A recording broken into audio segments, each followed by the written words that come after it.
welcome to the annual end-of-year celebration for the McCorkle Road Neighborhood Development Association Incorporated of Memphis. My name is Yvonne Nelson, and I am the current president for the association. Again, thank you for coming out today and spending this hour with us. We were scheduled to start the meeting at 12:15, and 3 of my 5 guests are here, so we do want to proceed because we value your time. Again, thank you. I can't thank you enough for coming out today. We want to start by just sharing a few brief pieces of information with you. We're talking about environmental concerns today, but this is not a gripe session. It is a festive time of year, and we want to remain festive. So we're asking you to please assist us by putting any compliments, concerns, or complaints you have about any of the divisions that the people who will be speaking about today are going to tell you about. We're asking you to put those compliments, concerns, or complaints on the postcards that the young ladies will be passing out today. If you need a pen, they can provide you with a pen or a pencil, but we're asking you to not use this time to address complaints and concerns. And I always like to say compliments first, because we do need to compliment our city workers as well. And this is basically what I have on this postcard. On the back side, please put your name and contact information. And on the line side, please list your information that you would like for someone to know about. What we're going to do with that will be discussed towards the end of the meeting. I don't want to get ahead of myself. What I also like to ask you to do is to make sure you have one of our tip cards, which we're not asking you to leave a tip today, but we would like for you to join our neighborhood association, and our information is on this tip card. So definitely want to get that out there. I think that's pretty much it. I'm going to introduce our facilitator for today, and that will be Mr. Eddie Jones. Eddie.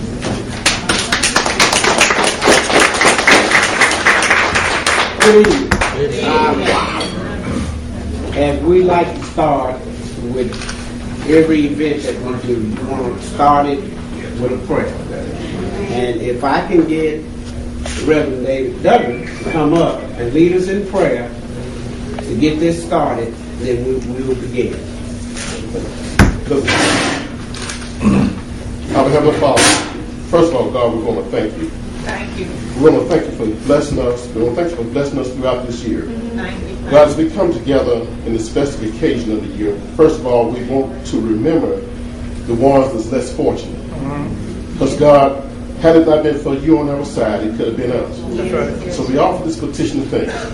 God, we ask that the speakers here today, ask that you continue to strengthen them through the tedious tasks that they have to perform. And God, for every association that's represented today, give them the grace to continue to go forward in the new year. And God, bless every biological family. And God, bless us together as a whole, as one family of humanity. And God, when we are trying to do your will, we ask that you direct us in your way. Yes. God, we ask that you bless this occasion. Use this occasion for a time of gatherings, a time of togetherness, and a time of reflection upon what you have done for us. Yes. It's not that we've been so good, but you've been so good to us. And God, we just want to thank you. Thank you. God, again, we thank you for what you have done, what you are doing, and what you will do in our lives. That's right. And God, we give you praise and glory in your Yes. Son, Jesus' name. Amen. All right. Once again, as Yvonne said, I want to welcome you all here. McCorkle Road 15th year annual. So let's give them a round of applause.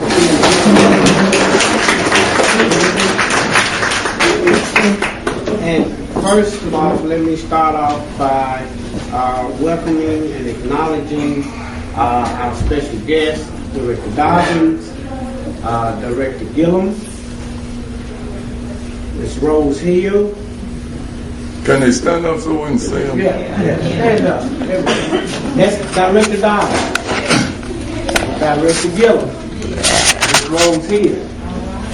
Is Director Hooks here. You don't see her.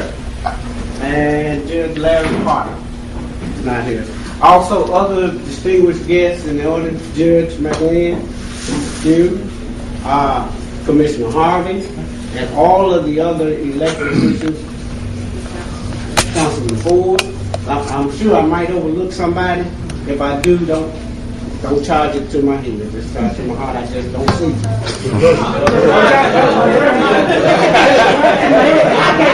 You know what? I had to borrow Dobbins glasses just to see you. So I'm telling you, if I don't see you, it ain't me. So I'm gonna go over a few house rules. What we're gonna do? We're gonna bring up the directors, and they're gonna come up and talk about what it is that they do, and for us in our community from their division. Also, we're going to bring up a few other people, but we want to keep this in order because I got a schedule to go by. They got me on minutes.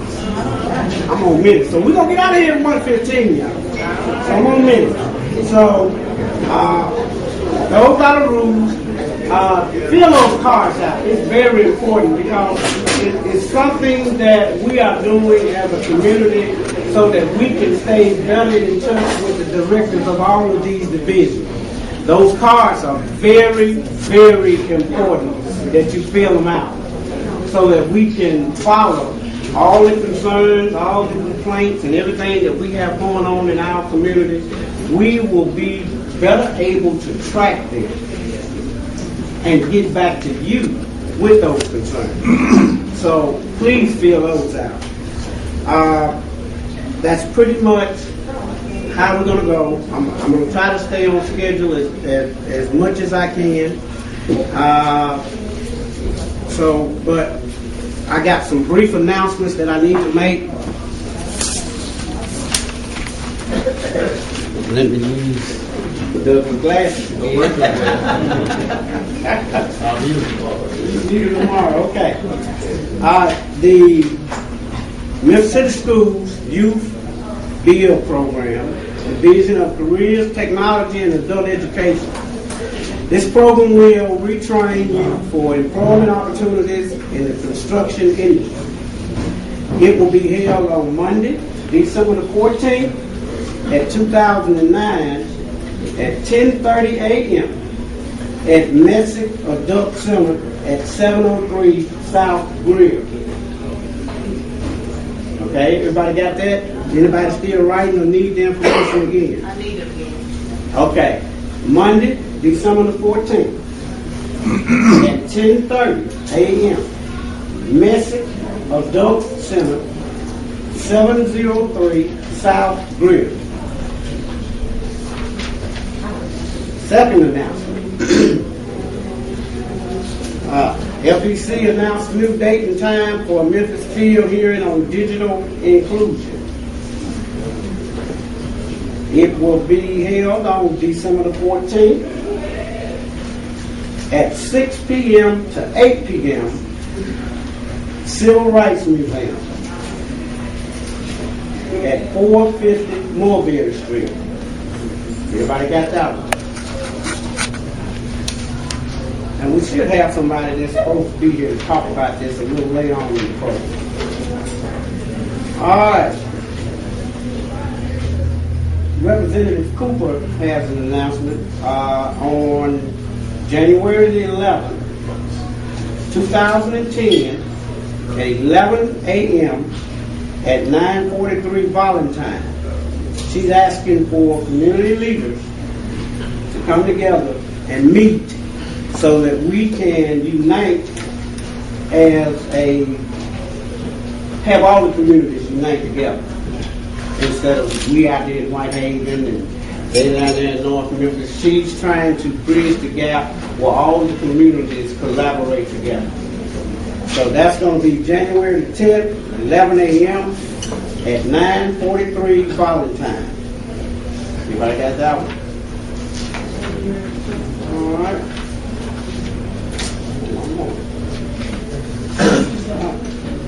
The first time we said January 11th, you mean January 11th or 10th? January 11th, 2010. Eddie. Okay, item 10 and 11. All right, council announcement. The Tire Redemption Program initial process. On November 3rd, 2009, the Memphis City Council initially approved a tire ordinance which paves the way for the redemption for a tire redemption program that will reduce the amount of community blight associated with illegal dumping of waste. Okay? Just going through this. You know what? I'm going to let Councilman Ford go through it since it's a council announcement. And with that being said, I'd like to bring up Representative Karen Temple from District 87. Yeah, you on the schedule.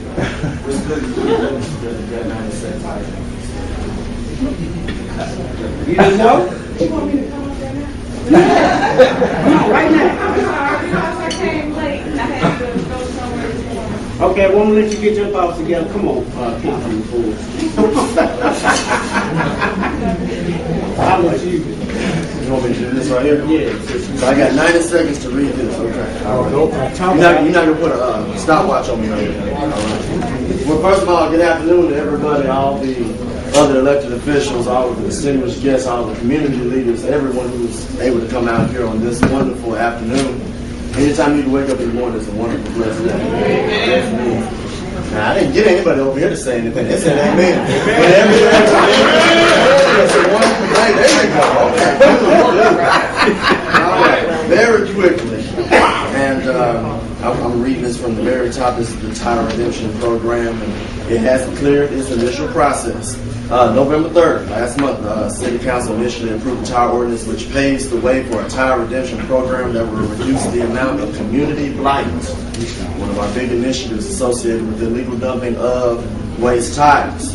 The large volume of phone calls received by our offices and various other departments within city government since the announcement of this program indicates that there is a great interest and anticipation among citizens wanting to participate.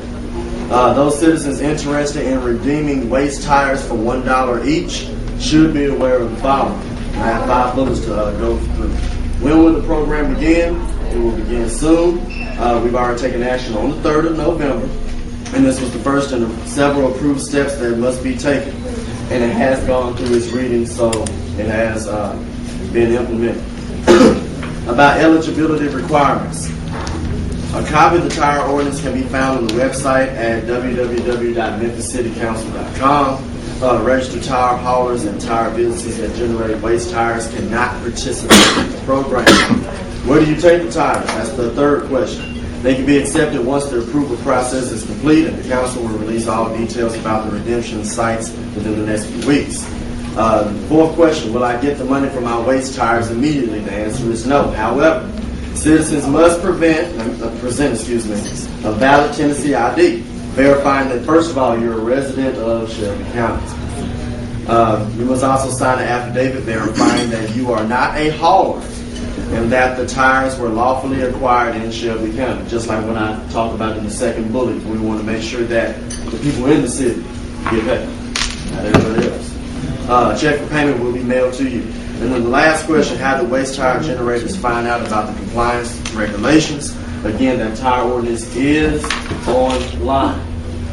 So they have 6 months to comply with the provisions of the ordinance. So after 6 months, I believe that we've already went through the third and final reading this past meeting. So 6 months after that will be in June. So after June, if those haulers and tire generators are still not complying, you let your council members know so that we can take care of that, so that I can let the directors know so that we can take whatever initiatives necessary.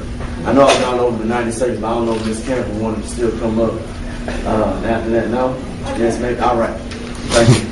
I went over your time. I apologize. Come on, Representative Campbell. Hey, how are you? Good. Show can't start without Man, it's kind of quiet in here. I got here late, and I was about to say, praise the Lord, everybody.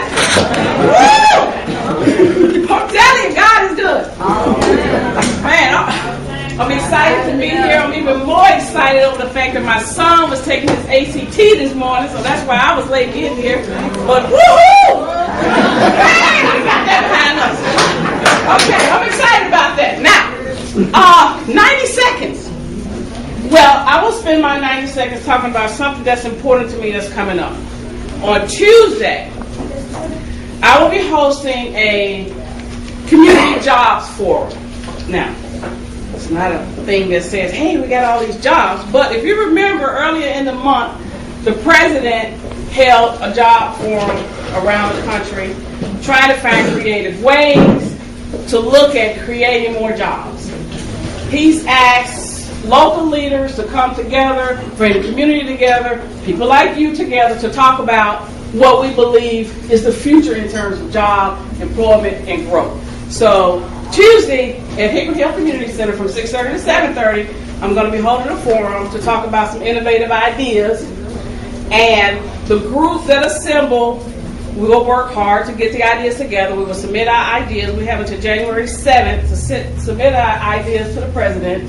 And if our ideas are chosen, he will invite us to the White House to share and discuss and talk about how we can do some of the implementation on those jobs. So it's one thing to say green jobs, but what does the green job mean, and what training and all that kind of thing. So we'll be going into the minutia, if you will, on some of this job creation. So I invite all of you, if you're interested or know somebody, to come. That's Tuesday, Hickory Hill Community Center from 6:30 to 7:30 to look about job creation, sectors that we can create jobs in, any area that you may know, or something that you think is preventing people from being employed.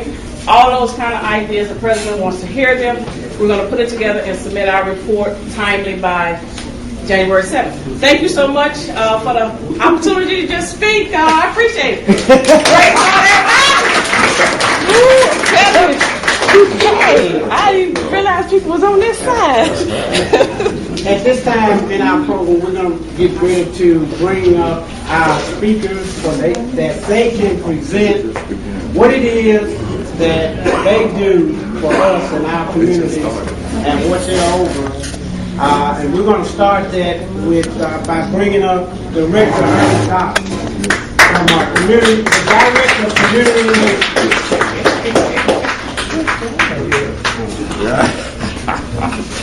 First I want to say good morning to everybody. Thank God for allowing me to be here today, and thank God for all of you. It's just good to be here. Like you said, it's good to be here just one more time. Giving honor to my old boss here, Chief Douglas. Thank you, Chief, for what you've done over the years. All the elected officials that's here. I'm Ernest Dobbins, Director of Community Enhancement. And what we do at Community Enhancement, this is a division that Mayor Harrison started in 2008. But what we do is try to clean up the city. I worked for 33 years on the police department trying to clean up the city and rid the city of crime, drugs, and everything else. Now I'm trying to rid the city of debris, dirt, dilapidated houses, and everything else that we got here that needs to be cleaned up. But what we do, that come under the substation, that come under the Community Enhancement Division, code enforcement, ground maintenance, city beautiful, street sweeping. What we do in code enforcement, if you got any dilapidated houses in your area, in your communities that you want torn down, if you want it boarded up, because we've learned, and I learned that when I was with the police department, dilapidated houses breed crime. And we got a lot of crime in Memphis, but dilapidated houses, run-down communities breed crime. So what we're trying to do is either board them up, get rid of dilapidated houses. That way you can, because what I'm telling you what these burglars do, your robbers do, they use these vacant houses to hide and store stolen property. They use these vacant houses to sell drugs out of. They use these vacant houses to run prostitute operations out of. So we're trying our best to get rid of them. If you got these things in your neighborhood, you can contact the Mayor Citizen Service Center at 576-6500. And we'll get to them as soon as we can. Not only that, we deal with ground maintenance. That is the keeping up of the interstate, cutting vacant lots, houses that got overgrown lots. We deal with right-of-ways along the city right-of-ways, cleaning up the interstate. We also deal with sweeping streets when the streets need to be swept, get those swept. Also, under my administration is the City Beautiful. And what we do in City Beautiful, We come out, we'll talk to youth, we'll talk to adults, we'll talk to neighborhood watch groups on how to keep your area cleaned up or how to keep it fixed up. And we'll also come out and do certain programs for you. We'll do it at school, we'll do it at either community center or these type places like this. And we'll also organize cleanups. We conducted 12 major cleanups all year long last year. That's where the city came out, and we were taking a certain neighborhood. We worked down here in the Whitehaven area. We worked several different neighborhoods in the area in the city. We really worked all over the city.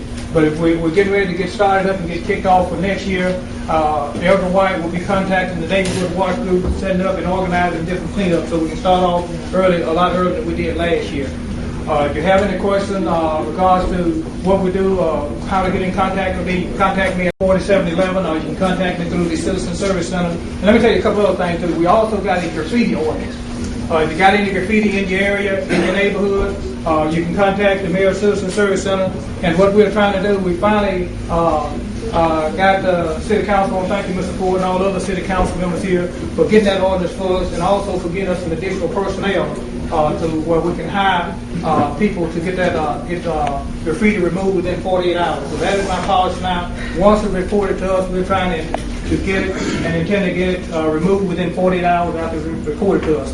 I'm going to add a little bit more to the tower ordinance, Mr. Ford, if you don't mind. You did mention the tower ordinance. We got a tower ordinance, which myself, Mrs. Hooks, Dwan, and the City Council have been working on all year. That's one of the major problems that we have in this city is dumping. People doing illegal dumping trash, debris, and tires. And tires is 90% of the dump areas and dump sites that we have to clean up. We cleaned up numerous of dump sites last year, numerous of tires. The West Gilliom helped us on numerous of tire dump sites last year. But this ordinance should alleviate probably about 50% of our problem when it comes to dump sites. And we're hoping that it will. And I'm thinking that it will. But the tire ordinance will get kicked off Wednesday. We're having a press conference Monday evening. We're having a press conference, and it should get kicked off Wednesday. So we're hoping that will alleviate at least 50% of these dump sites. And if you got dump sites in your area that you won't clean up, you can call me, or you can call the Mayor's Citizen Service Center, and we'll get out there and get it cleaned up. And also, that's another thing that we're trying to do. Within 48 hours, we intend to have those dump sites cleaned up once they have been reported to us. Anybody got any questions? Here's the timer. Let's give Director Dobbins a hand. The next director that I want to bring up is Dwan Gilliom, Director of Public Works. Good afternoon. Hello. Before I take a few minutes to kind of tell you who I am and what I'm responsible for in the Division of Public Works, let me take a moment to thank Eddie Jones and Ms. Nelson for the opportunity to come out this morning and introduce myself to the McCorkle Road Neighborhood Association.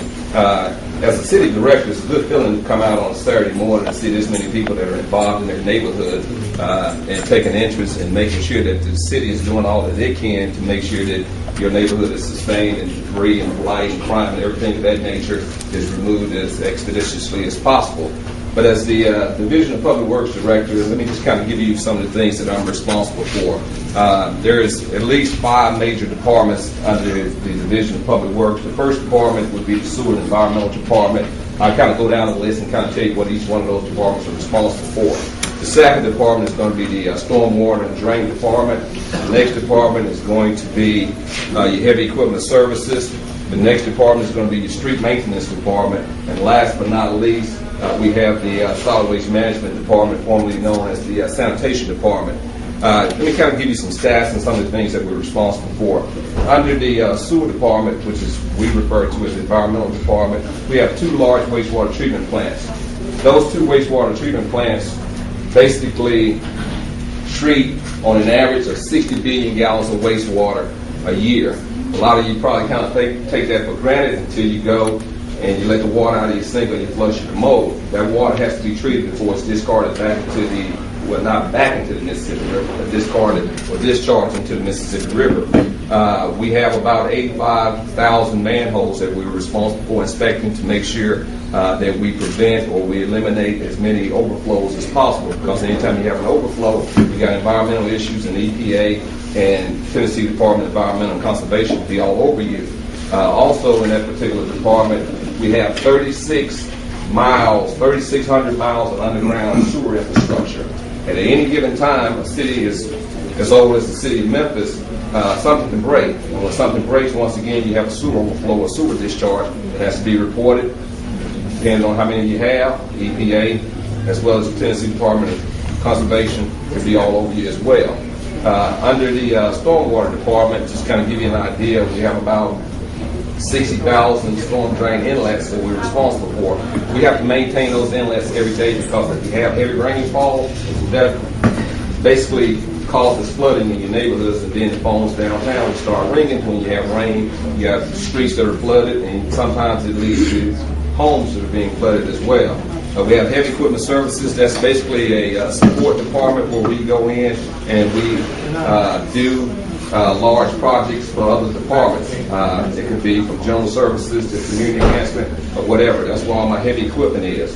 Street maintenance, we're responsible for 3,500 lane miles of streets in the city of Memphis. When I say lane miles, that doesn't mean we have 3,600 miles of street. That's lane miles. So if you got a 4-lane street, you got a lane mile on each lane per se.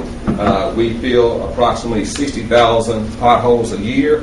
We try to pave somewhere on an average of around 200 lane miles a year, just depending on how much money is allocated by the city council. We was fortunate this year where we received some federal funding to assist with our paving operation. In the years past, we've done somewhere in the ballpark of about $11 to $12 million of paving a year. This year, we're going to do somewhere in the ballpark around $33 million because of the federal stimulus money that we received. Solid waste is always a hot issue this time of year, even though it's cool outside, especially when it comes to leaves. We service 210,000 residential and small commercial customers a year. Excuse me, not a year. On an average, 210,000 small commercial and residential customers where we provide once a week garbage, trash, and recycling services. Some of you don't recycle. We have an outstanding recycling program. I encourage everybody to recycle because it's the right thing to do. It basically saves landfill space, and for every ton that we divert away from the landfill, we basically save $25. That's what it costs us to take a ton of waste to one of the BFI owned and operated landfills here in Shelby County. We have the North Landfill, which is out off Highway 51 right before you get to Millington. The South Landfill is over off Malone and State Line Road. That's where we take all of our waste to. And whenever we divert away from the landfill, that's a savings. Just in leaves alone, we divert somewhere in the ballpark around 25,000 to 30,000 tons of leaves away from the landfill, per year. And that's an average savings of around $600,000 a year. Then we compost the leaves and basically sell that to a nursery here in town for around $40,000 in revenue. The revenue is a small part of it. It's the savings of diverting the leaves away from the landfill, which we get our bigger bang for the buck. So it's actually a good thing. In solid waste, we clean up most of the dump sites alongside of community enhancement. If it's in the city's right of way, it's public works. If it's on private property, then we call community enhancement. We try to avoid putting our equipment on private property as much as possible. If we receive a court order or a special request from Director Dobbins, we will assist in cleaning up private property, but we try to do everything we can to avoid putting equipment on private property. We're heavily involved in the Tower Redemption Program. As Director Dobbins stated, we're hoping to launch this Wednesday. We have money that's already been allocated to pay citizens $1 per tire. So, if you see a tire, you bring it in, we pay you $1 per each tire that you bring in. That has been a chronic problem ever since I've been in public works for the last 8 years. I mean, you cannot drive down any major thoroughfare in the city without seeing tires that have been illegally discarded alongside of the street, whether it's Everest Presley, Brooks Road, or wherever. People discard tires. We know what the problem is. Most of it has to do with some of your mom and pop type tire companies that set up shop to sell used tires. They take in a used tire and they replace a used tire in your car, and they will have to reduce their overhead by trying to get rid of that used tire the least expensive route as possible, and that sometimes means driving around in the middle of the night, dumping on the side of the roadway. So hopefully, with this new ordinance, and I have to commend the council for taking a lead role in this, because we do have a serious problem in this city when it comes to illegal dumping, just not tires. There's not a community inside the city of Memphis that's immune from it. One of the things that I like to say as the Public Works Director, if a homeowner places any item on the curb, the city can pick it up. Now, what we've spent a lot of money, a lot of time doing in the last couple of years, that's cleaning up behind contractors, real estate investors, and tree trimmers. There's also an ordinance that's going to be introduced again to the council next Tuesday, where if there is a limb of log placed on the street for the city to pick up, there's more than 13 inches in diameter, which is about the size of this stool top, 5 feet in length. The city is no longer going to be responsible for picking that up. What it's done in the last few years, it has caused severe damage to my equipment. Not only is it breaking the frames on the equipment, it's also causing damage to hydraulic lines. I spoke with Mr. Gurley, my friend from Westwood. He's always complaining that our vehicles are leaking hydraulic fluid along the street. That's a direct result of us picking up items that we should not be picking up. I spend $6 million a year just to keep my fleet of vehicles in solid waste on the street. That's up from around $3.2 million a couple of years ago. Vehicle repairs have gone up extremely. So if we can get the council to support us and amending the ordinance the way it currently reads, that if it's 3 inches in diameter and 5 feet in length, we're not responsible. But that ordinance was written when we didn't have the equipment to pick it up. We was picking up these items by hand. So what I'm trying to do is increase it to 13 inches in diameter, because any homeowner, for the most part, that needs that type of work done, they're going to hire a contractor. And we want the contractor to be responsible for taking their debris with them. We do not want to continue to clean up behind contractors and real estate investors as a result of the downturn in the housing market to force us to continue to have to pick this debris up. You cut it, you take it with you. Simple as that. I'll be standing around for the rest of the afternoon. Yes, sir. Hey, no. I want to ask a question. Yes, sir. You say you got a problem. Well, we got a problem too. Okay. Failure to pick up. I understand that this was just an information session. I mean, if you hold on. This is an information session. We talked on many occasions. Every time you come to me with a problem, I resolve it. Okay? It's just that simple. This is an information session. This is not a complaint session. Problem from the last 3 months. What was that, ma'am? On the pickup. Well, hold on a second. What's the Well, hold on a second. Now, when I set the ground rules, the card that I asked everybody to fill out, that's what we said in the beginning, because we wasn't going to go through this, because I'm on a mid schedule. I'm already running a little late. Well, let me ask. But I'm around. I mean, if you have a problem or a question or a concern, I'd be more than happy to speak with you regarding that. But this is an information session to let those of you that have not utilized, some of the services that Public Works provides know what we do provide. I'll be more than happy to come over to your table and speak and resolve those issues like we've always done. Director Gilliom, just for the comfort of the community, as County Commissioner, we also approved an ordinance to address the tire issue and the tire dumping for the county. Can we give some comfort? Well, when we talk about Director Dobbins as well, when we talked about the tires, has it been addressed, and you don't even have to answer it now, but has it been addressed to how we would offer the redemption program for the tires? Because some citizens may assume that their tires on their cars will come up missing if we're willing to pay for it.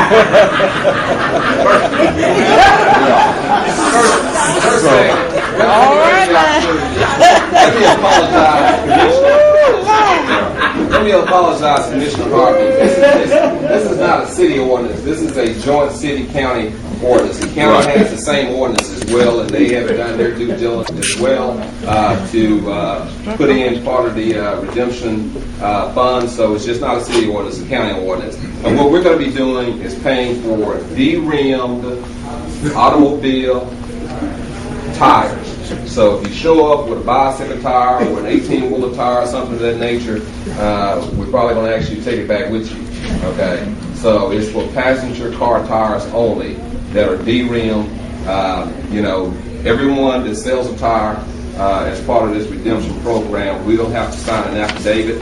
As Councilman Chairman Collins has said all along, we cannot legislate morality. We're going to ask everybody to sell a tire to sign an affidavit basically stating that that tire was obtained legally.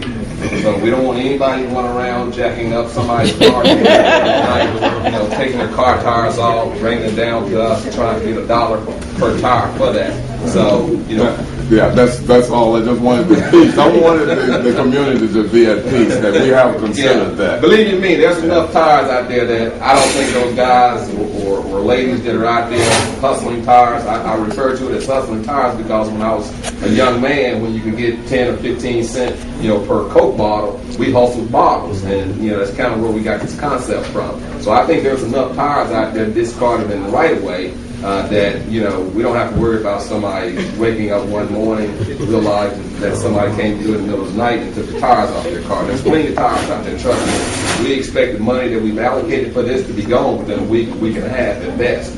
We've gotten reports. I've had my people to ride around and visit some of the dump sites where we normally have to go through and pick up tires a couple of times a month. They sent me photos yesterday and the day before yesterday of some of these dump sites, and you can't find a tire. I've been driving around here the last few days looking for tires myself. People have begun to stockpile these tires in advance of us launching this program, hopefully next year. Thank you, sir. I appreciate it. Thank you. Let's give the very important. Solid waste is always a hot issue. I'm going to leave some brochures here where I can walk around and kind of pass them out while the other speaker is speaking, and it kind of goes over some of the things that we're responsible for and those things that we're not responsible for. So if you want one of these, just raise your hand and I'll make sure I get you one. Okay. All right, thank you. All right, the next director that I want to bring up is Director Janice Hooks, Public Service and Neighborhood.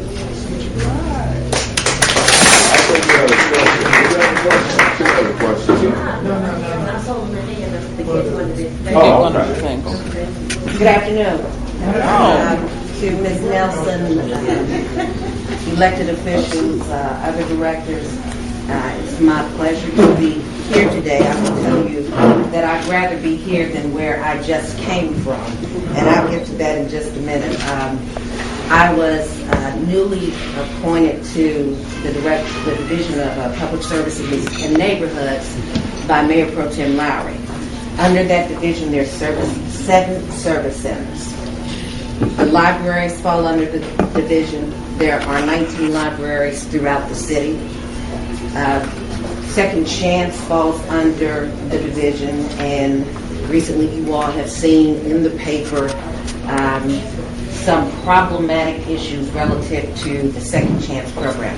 But I will tell you that if the city did not have a Second Chance program, the people that made mistakes in their lives would not have the opportunity to come back into the community, be gainfully employed, and then be contributing citizens. So we're proud of the Second Chance program, and quite honestly, it really is disturbing that anyone would have an issue with Second Chance people at the shelter, but that would be a whole different discussion.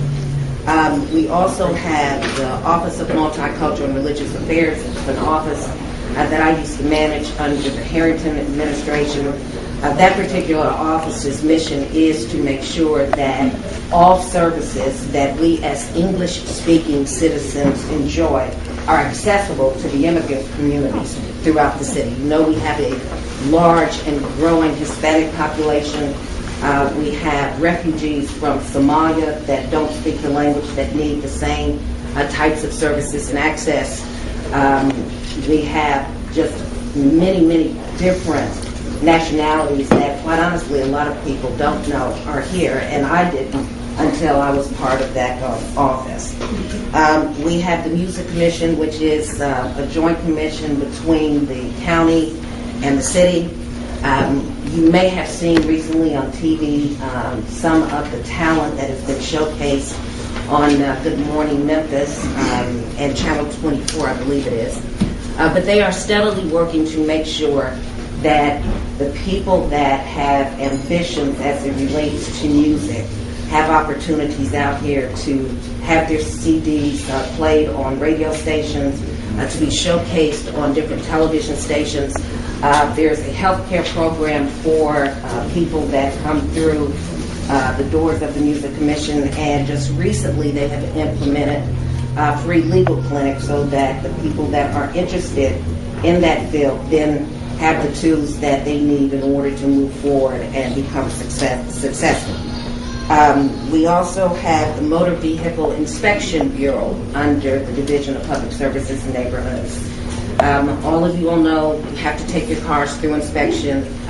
There is a new motor vehicle inspection station that will be opening up around April or May of 2010 on Appling Road, which hopefully will eliminate some of the lines with the existing inspection stations. We are also looking at some legislation right now where you will not have to go through inspection if your car is 3 years or younger. And the reason for that is because most of them have manufacturer's warranties, 100,000 miles. And generally, if there is a problem, and with the new emission standards, then either the manufacturer is going to cover it, or the emission standards that have been implemented in recent years cover any issues that we would have as it relates to why we have to take the cars to inspection. Commissioner Mulroy, I believe, Commissioner Harvey, was in the paper, I guess about 3 months ago. I've always wondered how you can separate the county. And so it appears that the state of Tennessee has indicated that in the next 2 or 3 years, the county citizens will have to take their cars through inspection. We're hoping that, and the indication is that the cities in the catbird seat because of the new station that's out on Appling Road. So at one point in time, you will be hearing more about that and seeing it in the news based on what the state of Tennessee decides to do. The Civilian Law Enforcement Review Board is also under the Division of Public Services and Neighborhoods.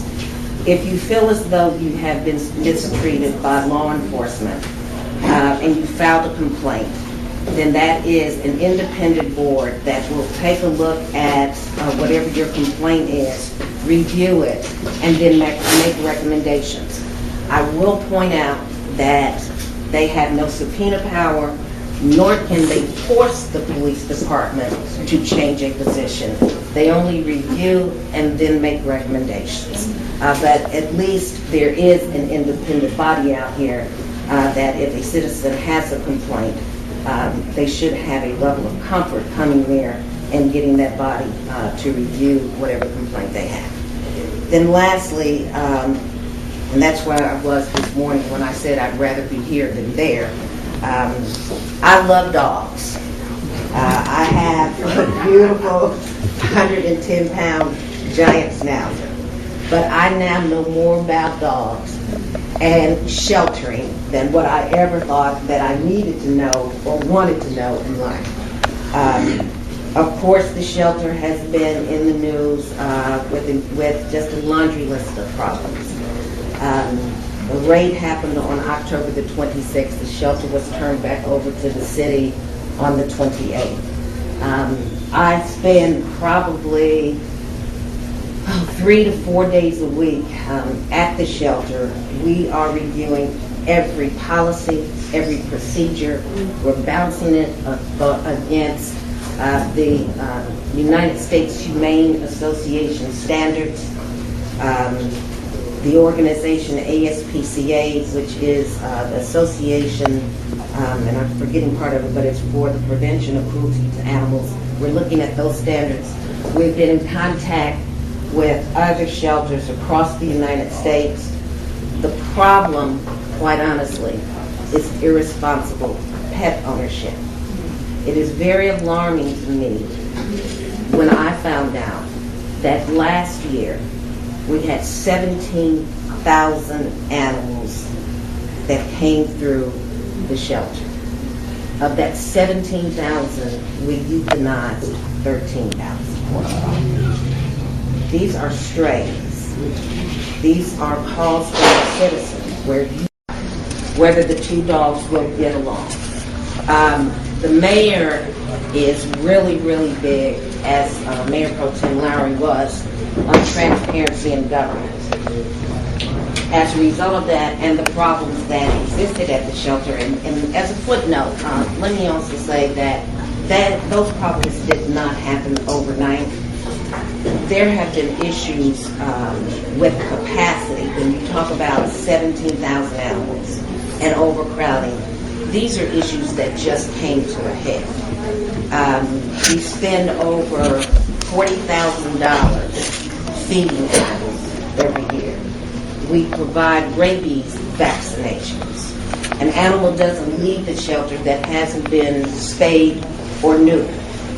Our job has become, and probably should have been all along, educating the public, being more aggressive with spay-neuter programs, and more aggressive with adoption programs. That is the only way, quite frankly, that we're going to ever get the population down. Each year it increases 2,000 to 3,000 dogs. And probably 60% of the dogs that are at the shelter are pit bulls. And quite honestly, we just did a geocode where we are looking at the pattern of where our calls come from. And it is generally, the majority of them are in low-income areas where we get the most calls because of stray animals. So even in the school system, and it's a program that we are trying to reinforce, there is animal care that must take place at a very early age. You know, my kids wanted a little dog when they were coming up. But there's a responsibility that goes with animal ownership. And it's just not dogs. It's also cats. Dr. Lucinda Gray last week was at the shelter adopting a pony that we had to go pick up. We were fortunate that he took it off our hands, but we get all kinds of animals. We had an exotic bird, and we tried to contact rescue agencies to place this exotic bird that just showed up in somebody's yard. So we are frantically working, trying to resolve the issues. There are very good employees at the shelter, but just like any place else, there are employees that get a little lax in doing their jobs. We are looking at Councilman Ford coming to the City Council because we need money. But there is training that goes along with what we do. Most people, when they think of what the shelter does, they think that it's a dog pound. And certainly, and unfortunately, a large share of what we do is pick up and euthanize. Partly because of overcrowding, partly because they're aggressive dogs. We also do animal cruelty investigations as well. So I had a lot of standalone service centers. I worked with Director Dobbins for about a year and a half. I tease him all the time and tell him if I knew then what I know now, I would have stayed where I was. I thought housing was an issue, dilapidated housing, condemnations. But this has that human element because people do care about animals. And so we are trying very hard to resolve the issues of the shelter. It is going to be a long process. It is going to require that the public also get involved. We welcome any suggestions that anyone has. And we have a volunteer program, which we desperately need. So anyone that is an animal lover that wants to come out to the shelter to volunteer, work with the adoption program, the foster care program. The foster care program is a program where people are allowed to take us. We get a lot of puppies and kittens, and they require a lot of care, not unlike a helpless child. They have to be fed. They're no longer with their mothers. So we will allow a family to take a pet home and They'll feed it and nurse it and take it to the vet. There is some expense involved in it. I don't want to act like there is not. But at least this is an animal that then has the opportunity to be adopted by a loving family. So please feel free to call my office. I'll leave some cards on the table as you exit. If you have any questions, give me a call, or if you have a question now. Eddie, is that protocol or not? No, not protocol. Okay, thank you all. And happy holidays. Our next speaker will be Miss Rose Hill. And she's with Shelby County Code Enforcement.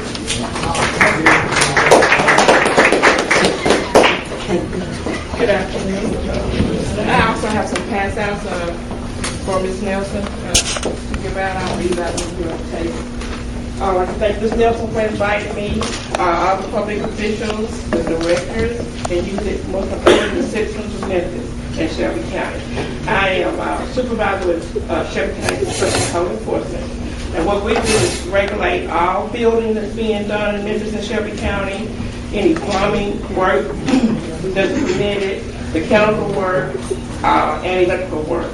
My specific department is signs and zoning, and we regulate all the signs in Memphis and Shelby County. This take place. The blue suede shoe use and occupancy permits has to be obtained for this business to operate. What we do is go around and monitor that all businesses have a use and occupancy for your safety as far as the electrical is working properly, plumbing, mechanical, they have proper signage, and everything is checked all the way to our specifications. All of our inspectors are licensed or has official certifications. And we check the contractors. So when you are getting an addition put on your house or something, please, before you hire that person or a sign contractor, please call our office to see if that person is a licensed contractor. Because we get so many people that say, I hired this person and now my money is gone. He took $1,500 down payment, but he hadn't come back. So please, before you hire a sign contractor or any type contractor, please call our office first if you like. We regulate the licensing for everyone who's wanting to be a contractor in Memphis and Shelby County. Because if you see a truck or something, we want to make sure that person has a permit.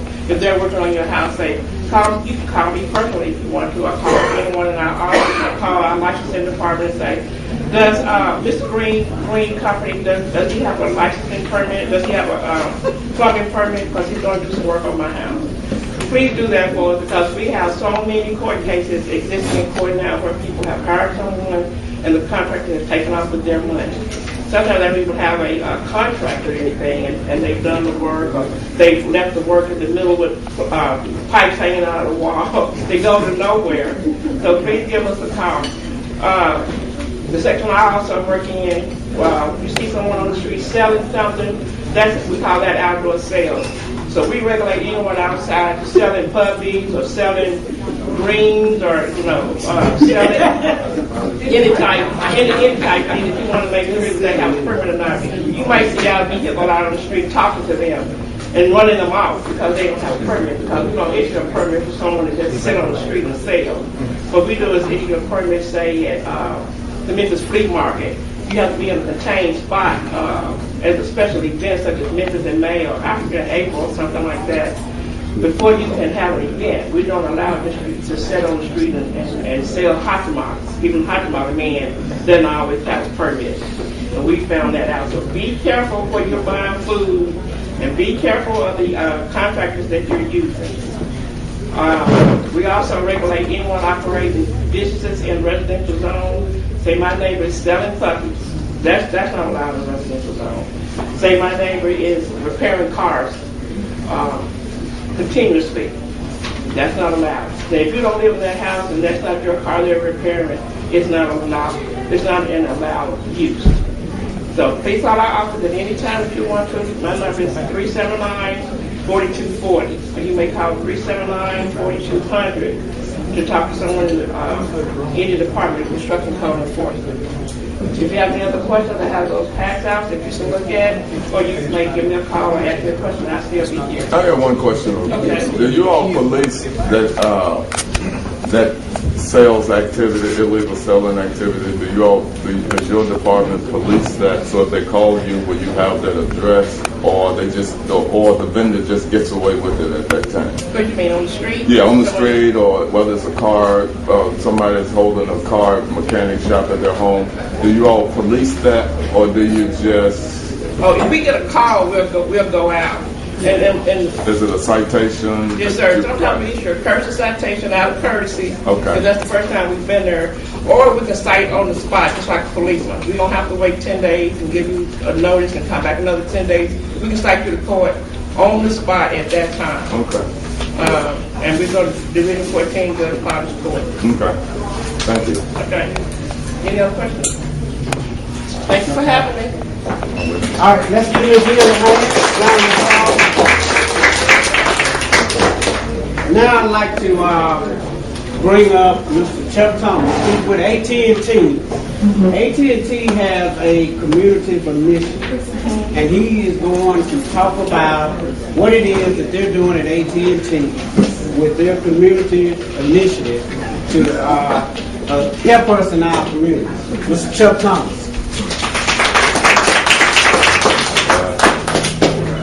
I'd like to say good morning to everybody and Merry Christmas and Happy Holidays. And I'd like to also send a special shout out to our elected officials. I use the word shout out because President Obama did, so it's okay. To our elected officials and our state legislators. Certainly thank Yvonne and Eddie for having me here this morning. You know, these are very important times for AT&T. Very important times. Because of our support and your efforts and the help of our state legislators and our elected officials like Commissioner Harvey, Representative Joe Towns, Representative Camper, and Representative Barbara Cooper, we secured some serious legislation. The first piece of legislation was called the Video Franchise Reform.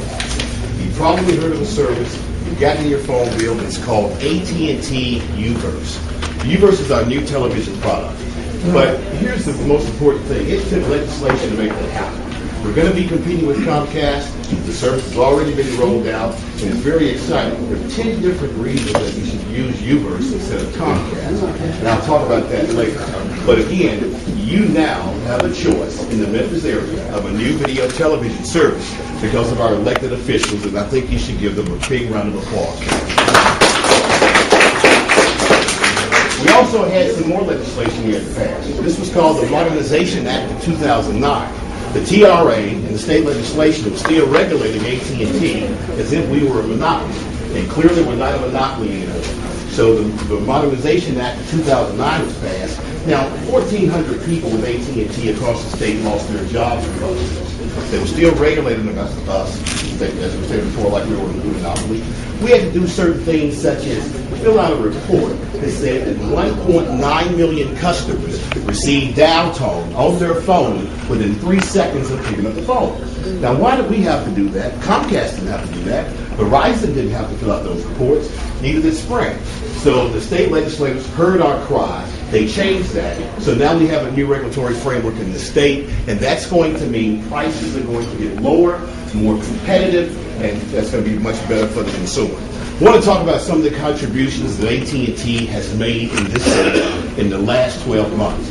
$45,000 to Lemoyne On, $45,000 to the Memphis City Schools. I'd like to thank again Representative Karen Camper, Representative Joe Towns for being there the other morning, just the other day, for dropping off that donation.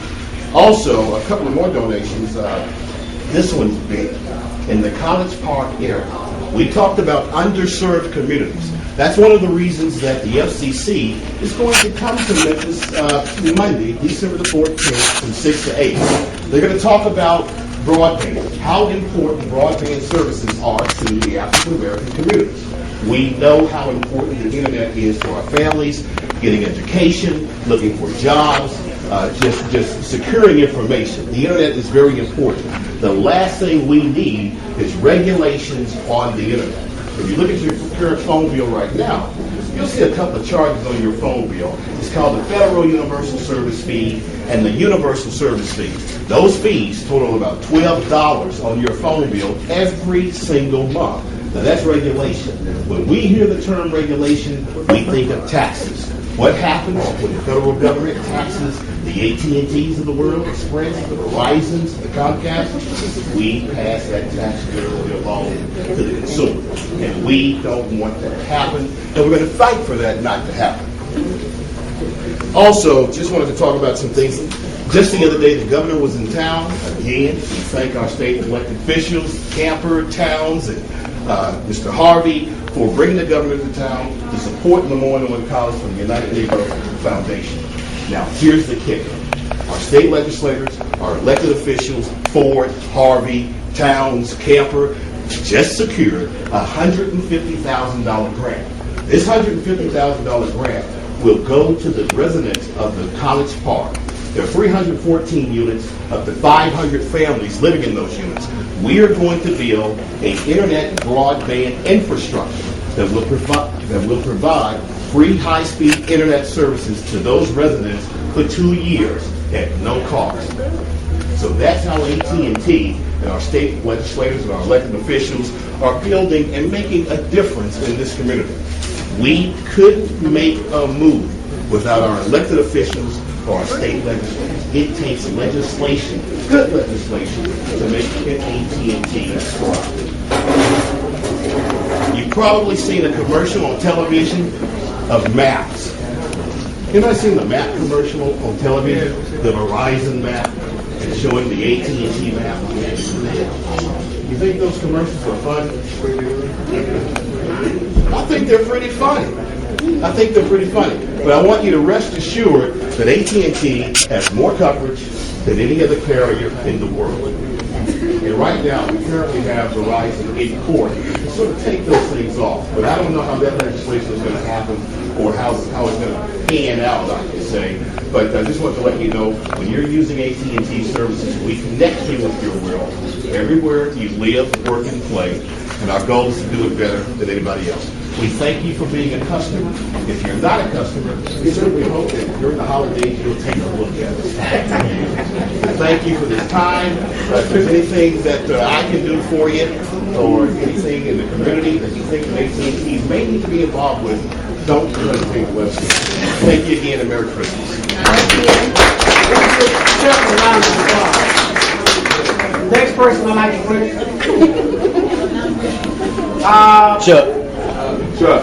Chuck, you have contact number? ATT.com.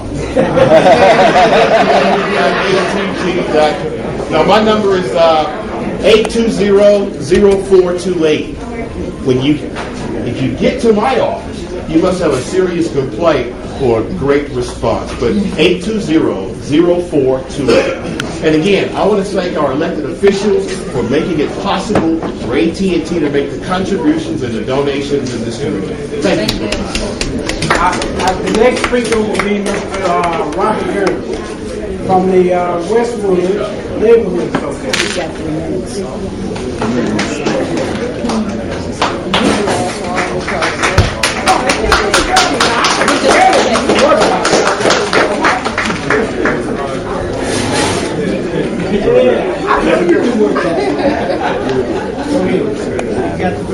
Okay. Good evening or good afternoon to everyone. I am Robert Gurley, president of the Westwood Neighborhood Association Incorporated. And it's good to see all the city officials and elected officials here today and neighborhood group. We've heard some good information. We've got some good information. After working for, I would say, 5 or 6 years on a lot of different issues, the biggest concern I have, I think most neighborhoods would have the same concern. I can't hear you back here. Okay, I think I would have, after working 5 or 6 years on many of the issues that concern neighborhoods, I think all the neighborhood associations now have the same problem. We hear about issues. We come to these meetings. But when you have the same issue year after year after year, this needs to be resolved. We've got to get serious about cleaning this city up. We've got to get serious about where the funds come from to operate this city. Without these neighborhoods, the city will not be able to operate. So I think we need to put more pressure on our officials to try to make this happen. It's nothing really demeaning towards the officials, but we've got to do this.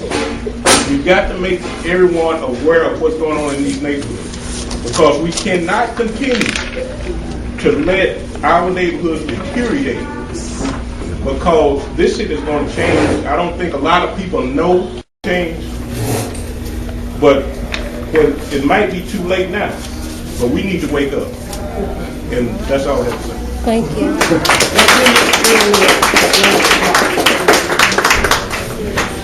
That's pretty much going to do it for all the speakers. Once again, I want to thank everybody for coming out to McCorkle Road's end of the year lunch. I really want to thank all our special guests that came out and spoke, that gave us good information that we can take back into our communities and do something about it. But, and all the directors are real good friends of mine. Director Dobbins, Director Gilliom, Director Hood. So I came up with a little something because, see, all of us are the gatekeepers of our community. See, all of us are the gatekeepers of our community. You know, you wouldn't be here if you wasn't a gatekeeper. That's right. Okay? Because you care about where you live. So, for the directors, I put something together especially for you all. And I want y'all to take that back with you when you go. Because when the gatekeepers get together and we have problems in our communities, we're going to bring them to you. So, with that, I want to say this. There are troubles of many kinds. Some come from ahead, some come from behind. So I bought a big bag. I'm already, you see. Now my troubles are going to have troubles with me. So when the troubles come out of our communities, they're going to come to you. I'm going to need your backs now. Just want to let you know, because we're going to push it up that way. Now, I'm in code enforcement. However, I'm still a community.